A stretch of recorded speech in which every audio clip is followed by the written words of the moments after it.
Hello everyone, আজ আবার চলে এলাম তোমাদের কাছে একটি ভিডিও নিয়ে। তো এক সপ্তাহ আগে ভিডিওটা বানিয়েছিলাম, আজকে পোস্ট করলাম। আমি আমার মা যাচ্ছি দেখো পুজো দিতে। আমার বাড়ির পাশেই মানে আমাদের গ্রামে একটি মন্দির আছে, শ্রী শ্রী কেশ্বরী শীতলা মায়ের মন্দির। ওখানে যাচ্ছি আমরা মা মেয়েতে পুজো দিতে। তো যেতে যেতে ভাবলাম আমাদের গ্রামের মেঠো পথ ধরে যাচ্ছি আর আমার বন্ধুদেরকে দেখাবো না আমার গ্রামের পরিবেশটা, সেটা কি হয়? তো দেখো শরতের আকাশ, দুই পাশে কি সুন্দর সবুজ ধানক্ষেত, আর তার মাঝখান দিয়ে চলে গেছে ঢালাই রাস্তা।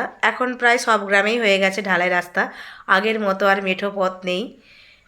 তো কথা বলতে বলতে দেখো যাচ্ছি আর তোমাদেরকে ভিডিওটা আমি দেখাচ্ছি। তো তোমরা দেখতে থাকো আমার গ্রামের পরিবেশটা। সবে ধান রোয়া হয়েছে, কিছু কিছু জমিতে ধান গাছগুলো একটু বড় হয়ে গেছে। এ দেখো সবুজ হয়ে আছে চারিদিকটা। এই গ্রামের পরিবেশটা আমার খুব ভালো লাগে। আর এদিকে দেখো শরতের নীল আকাশ, এই যে পেঁজা তুলোর মতো মেঘগুলো কীরকম ভেসে বেড়াচ্ছে। তো চলো গল্প করতে করতে এসেই গেছি মন্দিরের কাছে। আমার বাড়ি থেকে বেশি দূরে নয়, এই হচ্ছে ঢালাই রাস্তা শেষ, এবার হচ্ছে মন্দিরের মাঠটা শুরু হয়ে গেছে দেখো। তো এখানের অবস্থা খুবই খারাপ। আর কমিটির লোকের কাছে আমার অনুরোধ, এই মাঠটুকু যেন একটু পাকার কিছু ব্যবস্থা করে দেওয়া হয়, অন্তত বালি বা মোরাম দিয়েও রাস্তাটা যেন তৈরি করা হয়। এই মাঠ থেকে মায়ের মন্দির অবধি এইটুকু রাস্তা প্রচণ্ড খারাপ, কাদা হয়ে আছে, মানুষজন ভালোভাবে যেতে পারে না। এ দেখো রাস্তার উপরে বাইকটাই রেখে দিয়ে যা হোক করে কষ্ট করে ওখানে যাই, যেহেতু মায়ের মন্দির আমরা তাই সবাই ওখানে যাই। তো যতই কষ্ট হোক আমাদেরকে যেতেই হবে। তো কমিটির লোকের কাছে অনুরোধ, এটা যেন একটু ঠিকঠাক হয়ে যায়। এ একটা ভালো কাজ। এ দেখো একটা জলের ট্যাঙ্কি বসানো হয়েছে।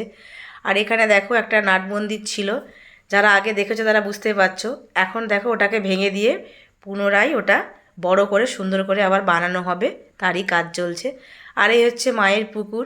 মায়ের একটা বড় পুকুর আছে, যেই পুকুরের জল দিয়েই কিন্তু মায়ের ভোগ রান্না হয়। তো চলো পুকুরটা তোমাদের দেখায়। এই দেখো এই পুকুরে কত পদ্ম ফুল হয়ে আছে দেখো। এই ঘাট থেকে জল নিয়ে গিয়ে মায়ের ভোগ রান্না হয়, এই যে। তো কতটা কি দেখাতে পারছি জানি না, যাই হোক চেষ্টা করছি তোমাদের দেখাবার। তো তোমরা দেখতে থাকো। আর চলো এবার মায়ের মন্দিরে যাওয়া যাক।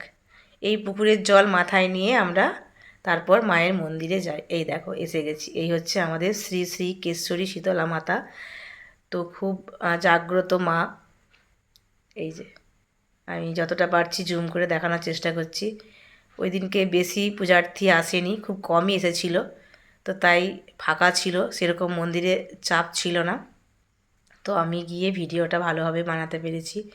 তো ফলমূলগুলো আমি কেটে নিয়ে মায়ের মন্দিরের ভেতরে একদিকে দেখো রেখে দিচ্ছি। আর মায়ের কাছে আমার মনোবাসনা জানাচ্ছি, মা যেন সবাইকে ভালো রাখেন, সুস্থ রাখেন, মায়ের আশীর্বাদ যেন আমরা সবাই পাই।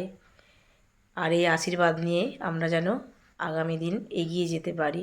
মায়ের হাতটা যেন আমাদের মাথার উপর থাকে। খুবই জাগ্রত মা, আমরা ভীষণ মানি আমাদের গ্রামের মা। মানে আমাদের এলাকার প্রত্যেকেই তোমরা নিশ্চয়ই জানো শ্রী শ্রী কেশরী মায়ের মন্দির। তো আরও একবার বলছি, এটা হচ্ছে মাগুরিয়া আর বারবেটার দুই গ্রামে মিলে এই মন্দিরটা আছে। আর এখানে পৌষ মাসের সংক্রান্তি উপলক্ষে পৌষ মাসের মেলা বসে, প্রায় এক সপ্তাহ মতো মেলাটা থাকে, অনেকেই জানো। আর এই দেখো সবাই ফলমূলগুলো কেটে নিচ্ছে, আর ওদিকে সুজি রান্না হচ্ছিল। তো কমিটির লোকের কাছে আমার আরও একবার অনুরোধ রইল যে এইটুকু জায়গা যেন ঠিকঠাক করা হয়, মাঠটা যেন ভালোভাবে রিপেয়ার করা হয়, মাঠের এক পাশ দিয়ে যেন একটা সুন্দর রাস্তা বানানো হয় অন্তত মায়ের মন্দির পর্যন্ত। এ দেখো এখান পর্যন্ত ঢালাই রাস্তা, বাকিটুকু কেন এরকম থাকবে, তাই এটা আপনারা একটু চেষ্টা করবেন।